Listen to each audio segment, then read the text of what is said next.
have some time, let's have lunch or something, and just keep this family as one unbroken family that Grandpa has prayed for. That is Alfred McCartney.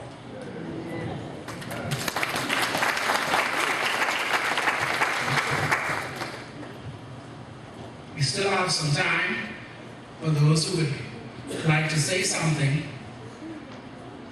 I mentioned that I really experienced love and fellowship in this family, and Philip talked about how when you're traveling you could call up and get together.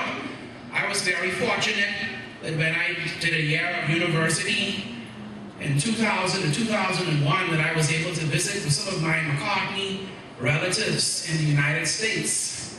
I made a trip to New York, my first time in New York, and I also made a trip to Kansas, and so I really enjoyed the time spent and the love and fellowship experience there.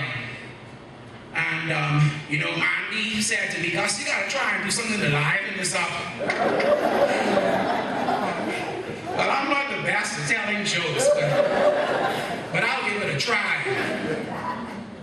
When I went to New York for the first time, I stayed with some cousins in Brooklyn. And I don't see them there this morning. Coco and Michael. There you are. And, well, they got a kick out of me. For some reason, I gave them a lot of amusement. I remember I went into a store in Brooklyn with them, and I said to the clerk, "May I have an almond joy, please?" And they burst out laughing. I'm going to try an American accent. "May I have an almond joy, please?"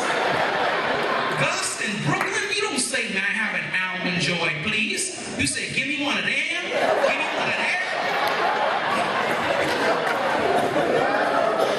See, they used to say to me, "Gus, everybody can tell you're not from here." Gus, in Brooklyn, they said, "Gus, in Brooklyn, you gotta walk with attitude. You gotta walk with attitude in Brooklyn, Gus." I had a good time in the United States, in New York and in Kansas. Anyone else would like to have something to say about this family? Or some word of testimony before we move on to our next?